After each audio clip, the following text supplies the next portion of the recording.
한번 따라하겠습니다. 하나님의 복을 받읍시다. 지금으로부터 약 100여 년 전 아일랜드에 부자로 살았던 한 여인이 있었습니다. 이 여자는 부자이면서도 늘 검소하게 살았는데 그때에 이제 전기가 막 들어오는 시절이었는데 전기가 공급될 때 가장 먼저 전기를 신청한 여인이 이 여인이었습니다.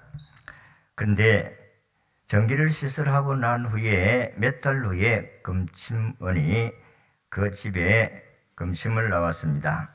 전기를 얼마나 쓰느냐 봤더니 전기가 거의 쓰지를 않았습니다. 그래서 금침원이 물었습니다.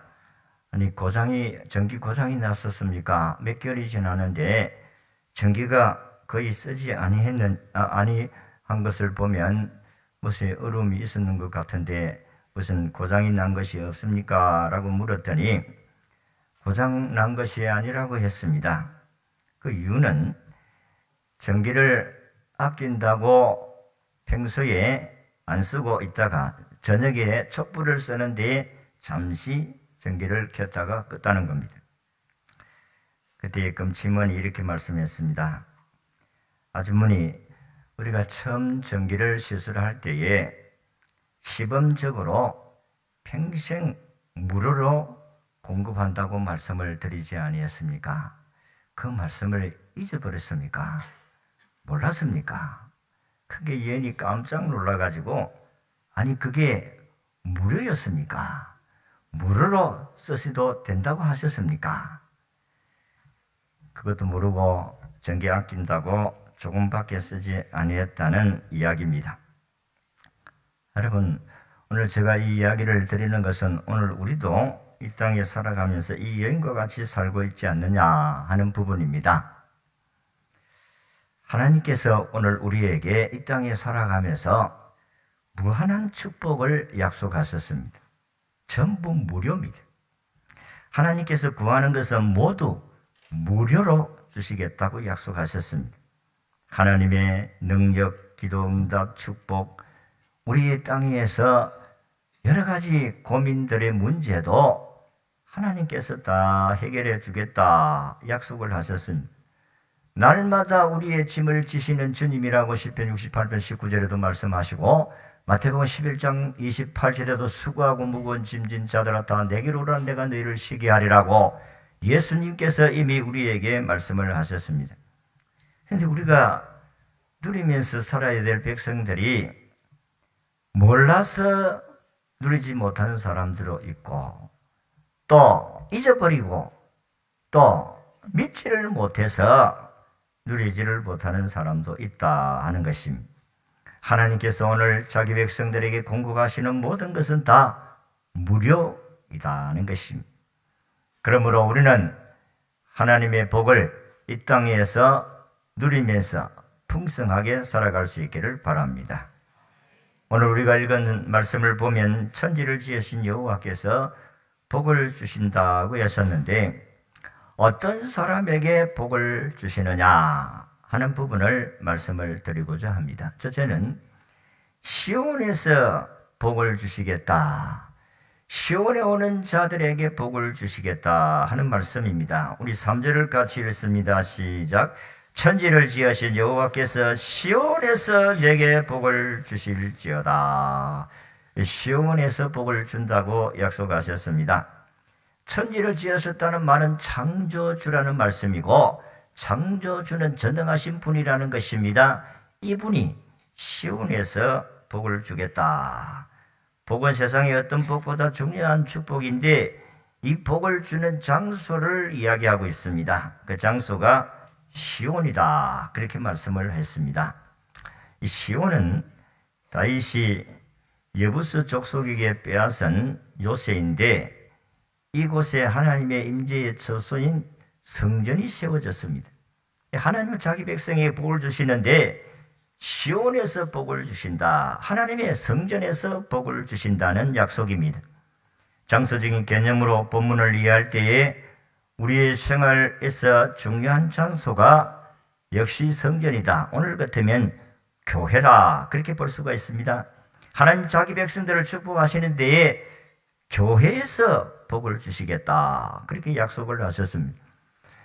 우리가 교회에서 복을 주신다는 부분들 가운데 근거가 마태복음 18장 20절에 보면 두세 사람이 내 이름으로 모인 곳에 나도 그들 중에 있느니라. 교회에 최소의 단위가 두 사람 이상입니다. 우리가 예수님의 이름으로 모여서 기도하고 예배드리고 찬송하는 곳에 주님이 계시는 줄로 믿으시기를 바랍니다. 거기에서 하나님이 복을 선언한다고 했어요. 주님이 회중 가운데 계신다는 것은 주님이 영광을 받으실 뿐만 아니라 우리에게 복을 주겠다고 했습니다. 주님은 회중 가운데 임하셔서 여러분의 각자의 고민, 근심, 걱정 누가 알겠어요? 오직 주님만이 우리의 염려, 걱정, 근심을 알고 계신 줄로 믿습니다. 그러니 교회 생활이 얼마나 중요하다는 사실을 우리에게 말씀하고 있는 것입니다. 성도들이 모일 때에 거기에 주님이 계시고, 그렇기 때문에 여러분들이 주일 되면 하나님께 나와서 예배 드리는 생활, 이게 복받는 비결인 줄로 믿으시기를 바랍니다. 주일은 주님의 날입니다. 오늘 이 시대를 보면 점점 주의 백성들이 하나님의 곁을 떠나고 있습니다. 그게 탈주일 현상입니다. 여러분들이 하나님께 나와서 예배드리는 이 예배를 통해서 하나님의 영광을 받으시고 각자의 주의 백성들이 고민하고 염려하는 것을 말씀을 통해서 하나님께서 해결해 주시기를 원하십니다. 그런데 사람들은 한번 예배 참석하고 난 후에 나는 주일을 다 지켰다, 주님 더 이상 간섭하지 마세요, 이런 사고의식은 결단코 하나님의 은총을 누릴 수가 없습니다. 그래서 히브리서 10장 25절에 히브리서 기자는 이렇게 말씀합니다. 모이기를 피하는 어떤 사람들의 습관과 같이 하지 말고 오직 근하여 그날이 가까울수록 더욱 모이기에 힘쓰자, 그렇게 말씀을 했어요. 성도가 교회에 열심히 모이는 것은 참으로 중요하다는 사실을 믿으시기를 바랍니다. 그냥 예배 드리러 오지 않으면 하나님께서 또 야단 먹을까 싶어가지고 마지 못해서 한번 그냥 새벽에 나오고 일부 예배에 나오고 한번 예배 떼우고 그리고 그 다음에는 내 멋대로 생활할 수 있다, 그런 착각을 가지면 안 된다는 것입니다. 여러분이 이 마지막 시대를 살아가는 우리들에게 하나님께서 우리에게 말씀하시는 이 말씀이 이 주님이 오실 때쯤 되면 사람들이 잘 안 모인다는 그런 말씀입니다. 또 주일의 개념도 점점 없어져 간다는 것입니다. 그렇기 때문에 우리는 주님이 시온에서 복을 주신다, 주의 백성들이 모이는 곳에 주님이 은혜를 주신다, 그렇기 때문에 우리는 성일에 열심히 모여야 될 줄로 믿습니다. 하나님께서 이 교회 생활, 하나님 앞에 예배 드리는 생활이 얼마나 중요한지 모릅니다. 오늘 한번 예배 드렸으니까 더 이상 하나님 간섭하지 마세요. 그런데 성경은 아침 저녁이잖아요. 아침에도 예배 드리고 저녁에도 예배 드리고 하나님께서 우리에게 말씀하셨으니까 아침에도 드리고 저녁에도 하나님께 영광을 돌려드려야 될 줄로 믿습니다. 시편 84편 4절 5절에 보면 주의 집에 사는 자들이 복이 있다. 주의 집에 산다는 것은 하나님께 나와서 예배드리는 생활을 의미하는 것입니다. 그들이 항상 주를 찬송하리다. 주께 힘을 얻고 그 마음에 시온의 대로가 있는 자는 복이 있도다.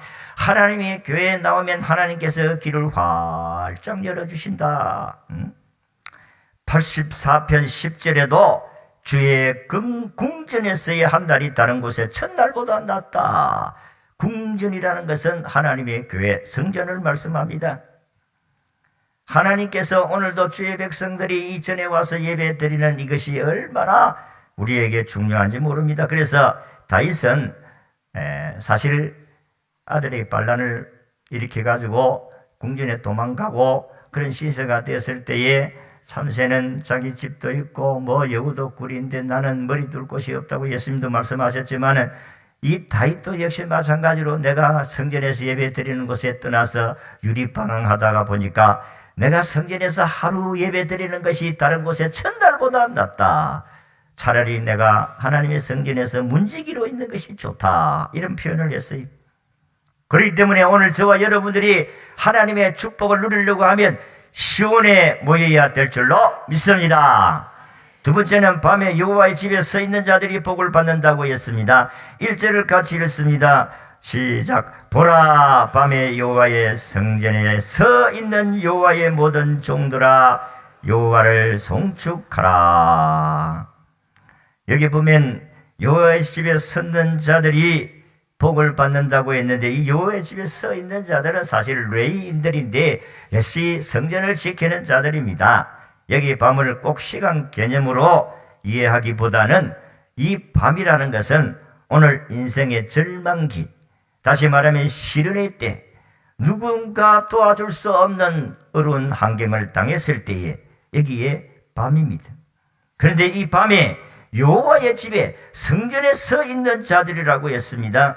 구약의 개념으로 레인들을 저들이 성전에 와서 그 성전을 지키지만은 신약적인 개념으로서는 모든 성도들을 지칭하고 있습니다. 인생에는 어두운 밤이 있습니다. 불신자에게만 있는 것이 아니라 신자에게도 있습니다. 그래서 다윗은 시편 23편에 자기의 인생의 삶을 이렇게 고백합니다. 내가 사망의 음침한 골짜기로 다닐지라도 해를 두려워하지 아니할 것은 주님이 나와 함께 하심이니라. 그렇게 믿음이 좋은 사람도 사망의 음침한 골짜기, 죽음의 골짜기, 당의 인간이 도무지 일어날 수 없는 상황 가운데 다닐지라도 주님을 의지했더니 주님께서 나를 지켜주셨느니라. 천만일이 나를 둘러 진을 친다 할지라도 내가 두려워하지 아니할 것은 주님이 나와 함께 하심이었다. 시편 3편 6절에도 그렇게 말씀을 하셨습니다. 그렇습니다. 오늘 우리에게도 어두운 밤이 있을 수가 있어요. 가정적으로도 어두운 밤이 있을 수가 있습니다. 그리고 나라적으로도 어두운 밤이 있을 수가 있어요.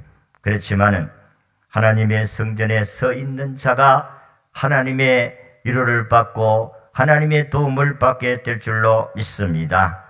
극심한 실형의 가정 이성의 어두운 밤을 만난다고 할지라도 하나님께서 오늘 성전에 서 있는 자들, 하나님의 복을 받습니다. 요셉이라는 사람은 12형제 가운데서 11번째 아들입니다. 그는 야곱의 11번째 아들로서 형들에게 미움을 받아가지고 인신매매를 당하잖아요. 자기가 팔립니다. 은 20냥에 팔려가지고 그는 애굽의 그 보디발의 집에 노예로 팔려갑니다. 인간적으로는 어두운 밤뿐만 아니라 헤어날 수 없는 상황입니다.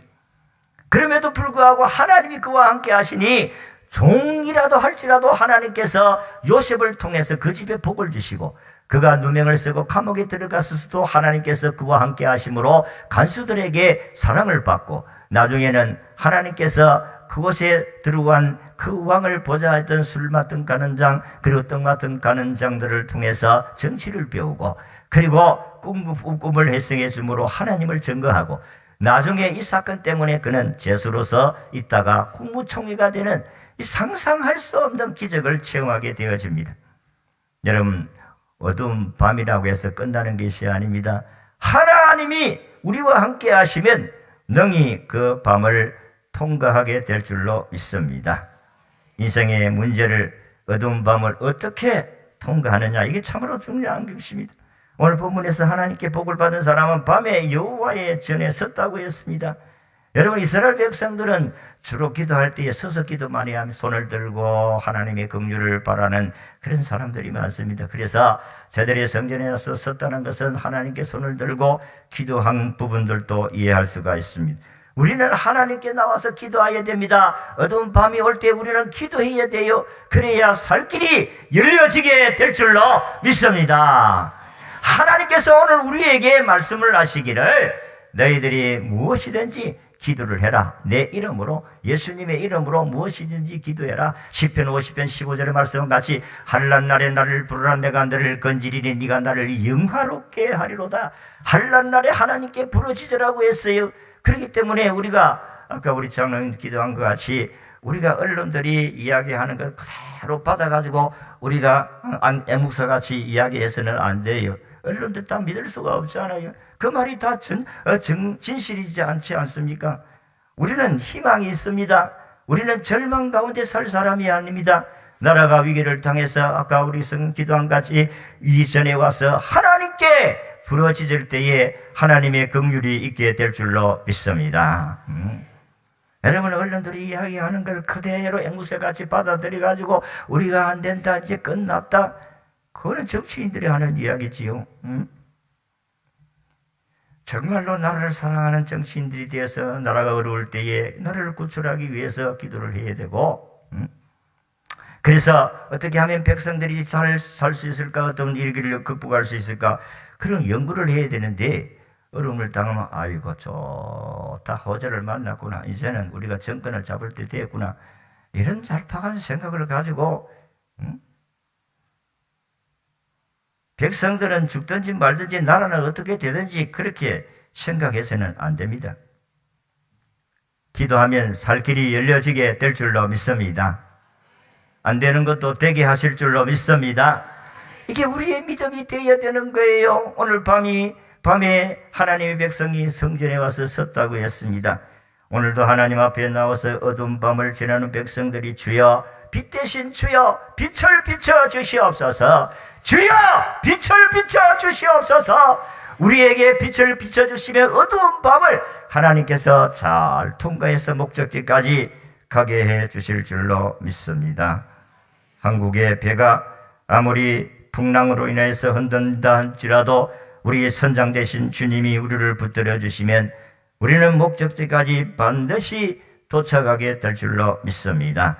하나님께서 바울을 통해서 바울아 너는 가이사 앞에 서야 된다. 그는 죄인이지 아니지만 죄인의 몸을 가지고 배를 타고 가다가 풍랑을 만났습니다.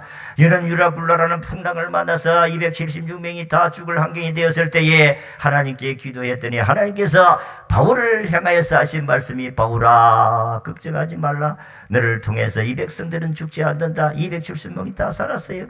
오늘도 하나님께서 믿음의 사람 저와 여러분을 통해서 하나님이 염려하지 말라. 내가 너와 함께함이니라. 오늘도 하나님이 우리를 도우시면 누가 우리를 대적할 수가 있겠어요? 오늘 우리 예수 믿는 사람이 두루하고 그리고 하나님께 자신을 내려놓고 믿음으로 바로 살고 있는가? 내가 믿음으로 바로 사는가? 믿음으로 바로 살고 있지 않는가? 우리가 살펴야 됩니다. 사는 길은 하나님의 도움을 받아야 됩니다. 오늘 이 시대에 우리가 이길 수 있는 유일한 길은 하나님이 도와주셔야 됩니다. 정말로 지금 혼란스럽습니다. 뭐가 혼란스럽느냐? 이단들이 극성적으로 막 날뛰지요. 그리고 이념으로 인하여서 이렇게 온갖 나라가 안 되는 것으로 이야기를 하지요. 그러면 마치 망하는 것 같습니다. 여러분, 왜 망합니까? 하나님이 우리를 도우시면 왜 망합니까? 망하지 않습니다. 우리를 정신 차리도록 하기 위해서 하나님께서 혼란도 주시고 어려움도 주시는 줄로 믿으시기를 바랍니다. 성경을 보면 하나님께서 어려움 가운데 있을지라도 기도하는 사람을 통해서 하나님께서는 백성을 구출해 주지 않습니까? 아람 나라가 유대를 지배하게 있을 때에 그때에 정말로 하나님의 선지자 이사야와 그 백성들이 기도했을 때에 하나님께서 아람 군대 18만 5천 명을 그 밤에 다 죽여버리잖아요. 그 나라가 보호를 받습니다. 하나님이 어떤 기적을 우리에게 일으키실지 우리는 아무도 알 수가 없어요. 하나님이 어떻게 하시려고 하는가? 나는 기대를 가지고 기도를 하고 있습니다. 하나님이 어떻게 하시려고 하실까? 여러분, 기대가 되지 않지 않습니까?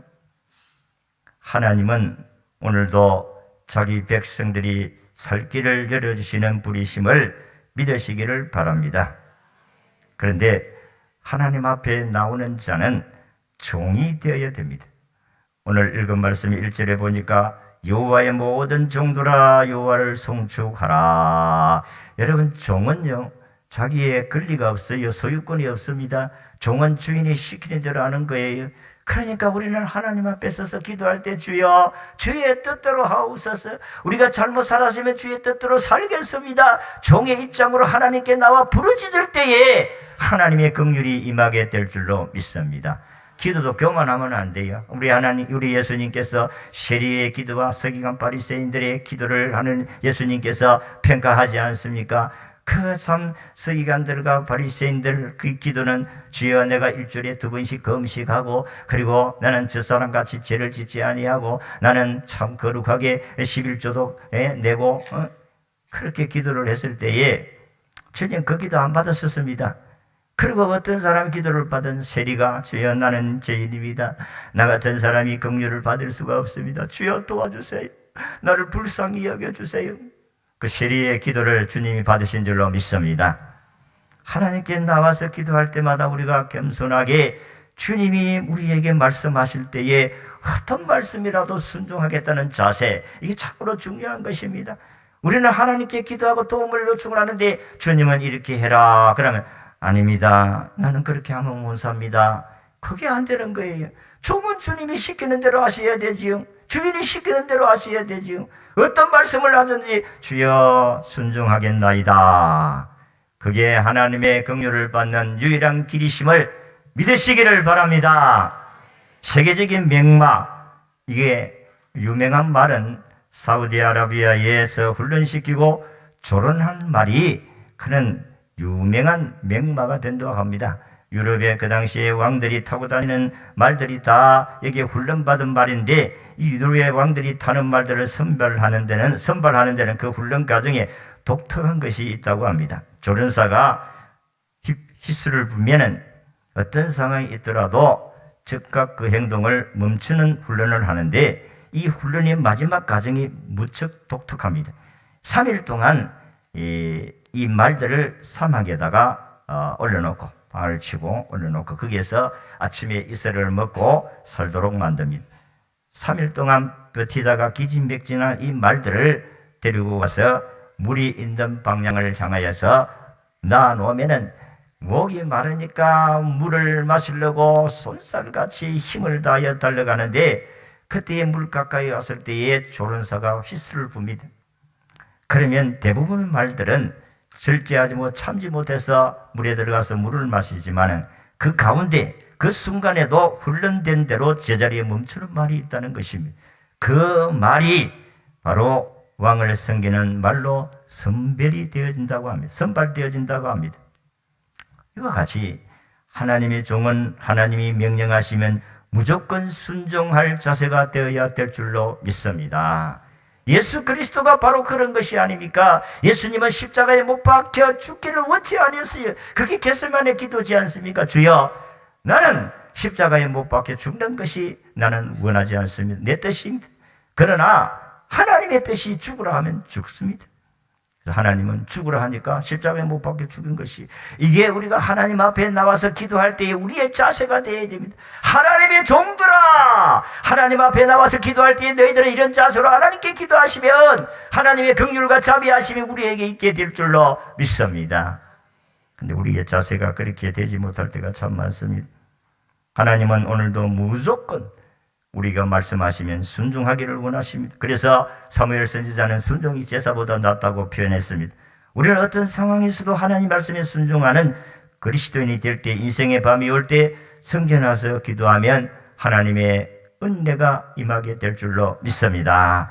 마지막으로 성소를 향하여 손을 들고 여호와를 찬양하는 자들이 복을 받는다고 했습니다. 우리 2절을 같이 읽겠습니다. 시작. 성소를 향하여 너희 손을 들고 여호와를 송축하라.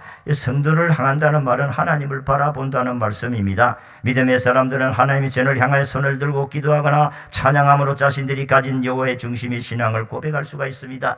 다니엘 같은 사람은 예루살렘을 향하여 그런 포로민이지만은 하나님을 섬기는 믿음의 상한 기도 생활을 변치 않았어요. 그래서 성전을 향하여 3번 기도하다가 결국은 그것 때문에 사자굴 속에 들어가는 그런 위기를 당하지만 하나님 사자굴 속에서도 다니엘을 지켜주신 줄로 믿습니다. 우리가 하나님 앞에 나와서 기도하는 믿음의 사람들도 마찬가지입니다. 하나님께서 오늘 손을 들고 찬양하라고 했습니다. 기도하고 찬양하고 성전에 와서 손을 들고 손을 높이 들고 찬양하여라, 그렇게 말씀을 했습니다. 여호와의 중심의 신앙을 보여주는 일이라는 것입니다. 사실 손을 든다는 것은 항복한다는 의미가 아니겠어요? 하나님, 주님께서 나를 구원해 주시니 주의 뜻대로 살겠습니다. 그래서 기도도 손을 들고 기도하고, 들고 찬양도 손을 들고 기도하고 주의 뜻대로 살겠습니다는 신앙의 고백이 거기에 있는 거예요. 하나님은 결코 마누리 예금을 받는 분이 아닙니다. 복 주실 만한 자를 결코 복 주시지 아무에게나 복을 주시는 것이 아닙니다. 오늘 본문에 너희가 손을 들고 여호와를 송축하라. 이 말은 육신의 손을 공중으로 들고 찬송을 부르라는 것인데 이게 쉬운 게 아닙니다. 여러분 손 들고 찬양한다는 게 쉽지를 않아요. 그래서 왜 저 사람은 저 손을 들고 저렇게 찬양을 했었느냐? 저 사람 무엇이 좀 이상하지 않느냐? 처음에는 그렇게 보는 사람들도 있었습니다. 요즘은 그래도 손을 들고 찬양하는 사람들이 많습니다만은 왜 그러느냐? 우리의 생활 습관이 그냥 이렇게 가만히 점잖하게 찬송을 부르는데 왜 꼭 손을 들고 저렇게 방정맞게 노래를 부르고 있느냐? 방정맞은 게 아니고 내 생활 습관이 그렇게 고정되어 있기 때문에 사람들이 이상하게 보이는 것입니다. 그런데 하나님께서는 오늘도 우리의 고정적인 개념을 이 말씀을 통해서 우리를 깨뜨리는 것입니다.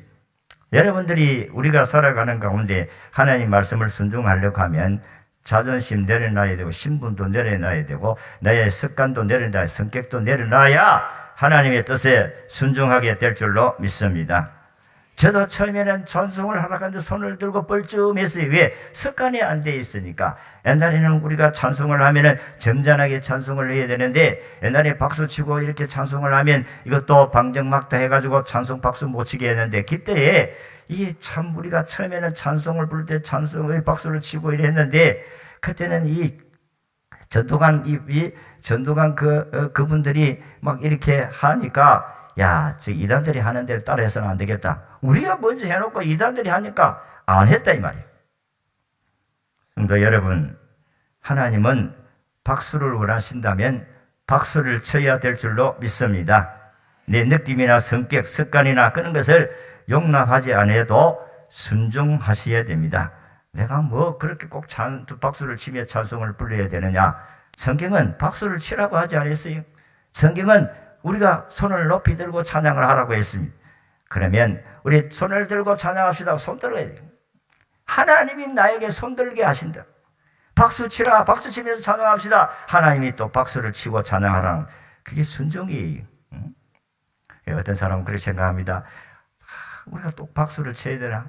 꼭 손을 들어서 찬양을 해야 되나? 그렇게 하나님이 그런 것을 통해서 찬양을 받으시고 박수 안 치면 찬양을 받지 아니올시다.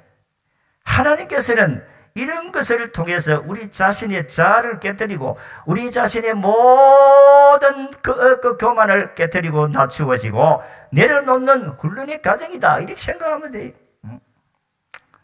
그렇습니다. 저도 처음에는 참 박수치고 이런 것이 우리 어른들이 허락하지를 않았기 때문에 박수치는 게 얼마나 참 뻘쭘하게 그렇게 됐는지 모릅니다. 손을 드는 것도 얼마나 뻘쭘했는지 몰라요. 그런데 우리 하나님의 말씀을 생각하고 주님을 생각하니까 차 손을 높이 들고 주를 찬양 얼마나 차 주님의 은혜가 고마워서 손을 들고 찬양하는 이 찬양의 모습이 자신을 죽이는 거예요. 예수님께서도 자기를 죽여야 된다고 했어요. 자기를 부인해야 된다고 했어요. 사도 바울은 나는 날마다 죽는다고 했어요. 어떻게 죽입니까? 하나님께서 오늘 이런 과정을 통해서 우리의 자신을 죽이게 하시는 줄로 믿습니다. 손 드는 게 쪽팔립니까? 박수 치는 게 쪽팔립니까? 아니올시다. 주님이 오늘도 우리를 손을 들고 찬송을 드리라 그렇게 말씀을 했습니다. 이게 우리 자신을 훈련시키는 한 과정이라는 사실을 여러분이 기억하셔야 됩니다. 예배도 자신의 신념에 따라 하는 사람이 있는데 그렇게 하지 마세요. 신념을 따라 예배 드리는 게 아니에요. 하나님 말씀을 따라 순종함으로 드리는 것이 하나님이 기뻐하시는 예배인 줄로 믿으시기를 바랍니다. 자아가 죽지 아니하면 하나님께 드려질 수가 없어요. 자기를 부인하지 아니하면 나와 아무 상관이 없다고 말씀하신 예수님을 우리가 어떻게 말씀에 순종하지 아니할 수가 있습니까? 손을 들라고 하면 손을 들어야 돼요. 일어서라고 하면 일어서야 돼요. 내가 목사인데 뭘 그게 꼭 일어서야 되나? 앉아서 뭐 드려도 뭐 예배 드리는 거 뭐 예배 드리면 뭐 듣나? 그렇습니다. 앉아서 예배 드릴 수가 있어요.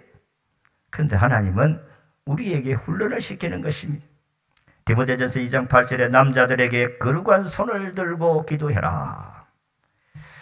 오늘도 하나님께서는 저와 여러분을 통해서 영광을 받으시기를 원하는데 자기의 생활 습관, 자존심 이런 거 다 내려놓아야 됩니다. 하나님 앞에 나와서는 다 내려놓아야 돼요. 그래야 하나님의 은총을 누릴 수가 있게 될 줄로 믿습니다. 내가 뭘로 손들어? 응? 내가 뭔데 박수 쳐? 여러분, 이게 하나님이 원하신 것이 아니라는 사실을 여러분이 기억하셔야 됩니다. 지혜로운 사람들은 하나님 말씀을 즉각 순종하는데, 미련한 사람들은 얼마나 미련한가 하면은 꼭 실컷 얻어맞고 나서 두 손 들고 항복하면 이런 사람들이 있어요. 저도 아이들을 키울 때 어린 때에 아이들이 잘못하면 매를 때리는데 어떤 아이는 그렇게 맞아도 막 인상을 치고 막 맞는 거예요. 그러면 때리는 사람이 열받잖아. 그럼 더 맞는 거예요. 그러면 옆에서 우리 마누라는 잘못했다 해라. 그래도 이거는 잘못했다 말도 안 하고 그냥 얻어 터지는 거예요. 실컷 얻어 터지고 나서 잘못했습니다. 얼마나 미련해요. 오늘도 하나님께서는 우리가 손을 드는 것은 항복을 의미한다는 말씀이 아니겠어요? 하나님 앞에 일찍이 손을 들었던 이삭은 트지도 않고 복을 받았고, 그리고 이삭의 아들 야곱은 고집도 세고 머리도 비상하고 머리도 잘 굴리고 고집 부리다가 얻어 터지고 한골뼈까지 붙들어져 가지고 위골이 돼 가지고 항복. 얼마나 미련해요. 하나님 앞에서 아예 처음부터 두 손 들고 항복합시다. 하나님의 영광을 드러냅시다. 오늘도 주님이 우리에게 은혜를 주시기를 원합니다. 이게 복을 받는 비결이에요. 하나님의 복을 받는 사람들은 아무나 복을 받는 것이 아닙니다. 시온에서 여호와의 복을 받습니다. 복 받는 장소로 와야 돼요. 오늘 여러분들이 참 이전에 잘 나왔어요. 성회를 당하면 성전에 와야지요. 어디로 가겠습니까? 여러분이 산으로 가겠습니까? 들로 가겠습니까? 저 낚시터로 가겠습니까? 골프장으로 가겠습니까? 우리는 하나님의 전으로 와야 될 줄로 믿습니다. 왜냐하면 여기에 주님이 계시니까 우리 하나님께 나오면 주님이 하나님의 약속하신 복을 선포하십니다. 밤에 여호와의 집에 서 있는 자가 복을 받습니다. 힘들고 어려운 밤이 오겐 우리는 하나님의 전에 와서 손들고 기도하시기를 바랍니다. 하나님의 종으로서 서시기를 바랍니다. 겸손하게 서시기를 바랍니다. 두 손 들고 찬양하시기를 바랍니다. 하나님은 이런 우리의 자세를 통해서 영광 받으시고 은혜 주시기를 원하십니다. 하나님의 약속의 복을 기억하시고 우리는 땅 위에서 하나님의 복을 누리며 살아가시기를 주의 이름으로 축원합니다.